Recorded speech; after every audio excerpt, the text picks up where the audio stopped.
Coach Runk here. Today we're going to be talking about two plays that you can run as part of a five-man out offense for any youth basketball team. First play up on the screen I call smash. We ran this a lot last year as a third grade team, and it worked quite often, at least over half the time, to get clean layups. We didn't actually call it anything last year. We just yelled for someone to set a screen for the point guard. Um, we're going to give it a name this year because we want to be a little bit sneakier about it. So what this play is it's a very simple screen for the point guard. So it looks like this. You might have a player, it can be either the number two player or the number three player. The point guard has the ability as he's dribbling up the court to point to a specific player when he's yelling out the play and call for the screen. He might point at a player and then point in the direction where he wants the screen, so that he can get the screen where he wants it, where they're comfortable taking it, and go to the hoop with it. So what we've got here is we've got number two setting the back screen on number one's defender.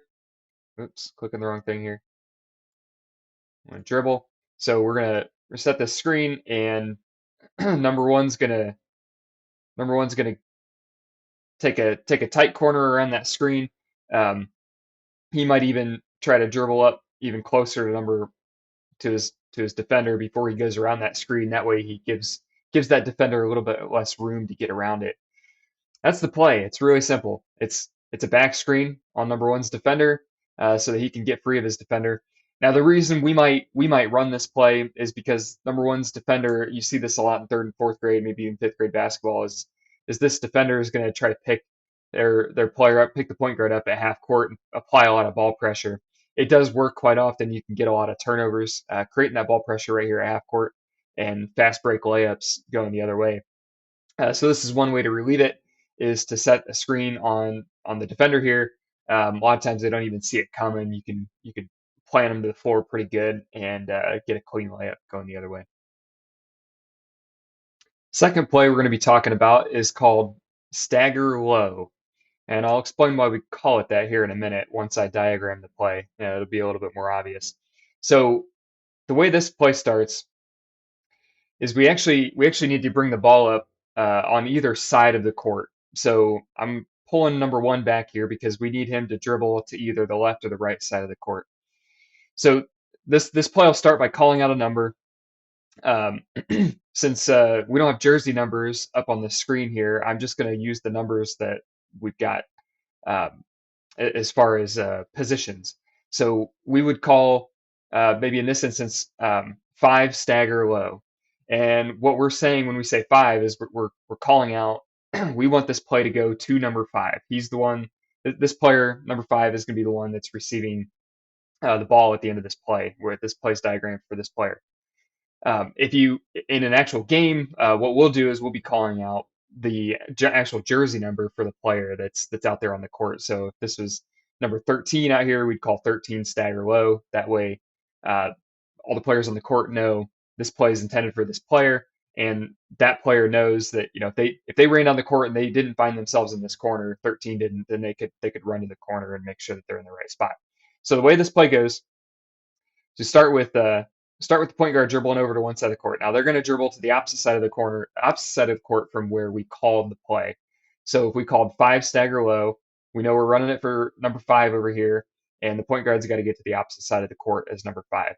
So second thing that happens is number two's got to move, right? This player's in the wrong spot.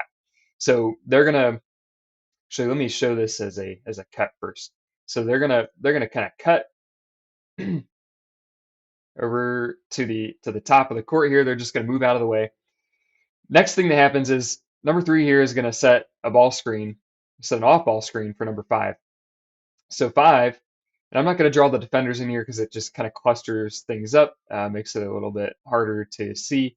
But you can imagine that you've got a defender over here. They might be in some sort of help position. They might be tied up on number 5. Number 3's got to read that defender and set the screen in the appropriate spot. So let's pretend the defender's over here. In that case, what 5's going to do is he is going to start making a cut.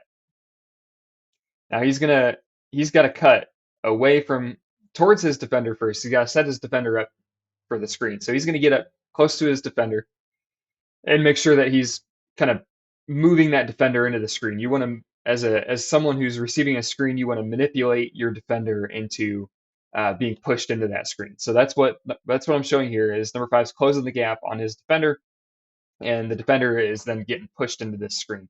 Second thing that happens is number two is going to set what's called a stagger screen. This is now you can start to see where the name comes from. The stagger screen is when you have two screens in a row and you're really trying to run number five's defender through a blender here. Make sure that this defender sees as many screens as possible, so that by the time they get through it, they're just tired of getting screened and they might not even fight through the last one, and free this player up for an easier layup or jump shot. So so we've got number two here. He's going to set a stagger screen. So second screen in a row on number three. These happen in quick succession. Two and three are really running up and setting these screens almost at the same time. Now number three's job is a little bit easier because they get set up for that screen. Number five is going to set that defender up and make sure that they get plowed by that first screen. Number two is going to have to read where this defender goes. If they go underneath the screen this direction, then they might have to angle their screen a little bit more like this to get in their way. If they go over top of the screen, then their screen might look something more like this, to prevent them from from coming over top and getting back in the way of this pass. Last thing that happens is I'm going to carry number one's dribble all the way over here. This whole time, number one's they're buying time, manipulating their defender, making sure that they can get a clean pass off once five gets all the way through these screens. So the last thing that happens here is as number five rolls around these screens, number one is going to simply make a pass to number five. And hopefully what's happened is we've brought the defender all the way through the top of these screens. And this defender is trailing number five, and number five can receive this pass. And from here, dribble and layup to the hoop. Through the use of editing magic, everything is now moved because I want to talk secondary options. Now let's say number five's defender, he or she moved through those screens. They got through those screens really easily. They fought through them. They're a great defender, and they managed to get back in front of number five before they could drive to the hoop and get a bucket. So now we've got number five here at the top of the key, with the ball, and we've still got two and three in their screening positions. They haven't moved. Number one's still over here. Now, what we want to do, to get a quick secondary reaction out of this, remember we've just ran a defender through a couple screens. These two defenders here on number two and three may be slightly out of position because of those screens and helping out on the screens. We want to take advantage of that movement by moving again really quick. This is in basketball what you would call a secondary action on a play. So what we're going to do is we're going to have number three move out to the corner and get out of the way. And what we're going to do is simply set a back screen on number five's defender. Now, hopefully, they've just ran through these screens and they're tied up on number five and they're not watching for another screen again because they've just made a great play. They've just gotten through it. Why would they expect another screen? So we're going to set a back screen on number five's defender. The goal of this screen would be that the defender never sees it. So number two really needs to make sure that they come around to the backside of that defender. That way it's kind of an invisible screen to them until the moment they get hit. And what number five is going to do is they're going to curl around that screen and go to the hoop with it and try to get a bucket. So this was five stagger low, and I promised I would reveal why we call it that. You might have figured it out already, but the reason we call it five stagger low in this case is because we are setting this play for number five. We want number five to be the recipient of the pass and try to get the score at the end of this play. So that's why we call it five for number five. Again, you would call it whatever the jersey number is for that player so that they know it's running for them.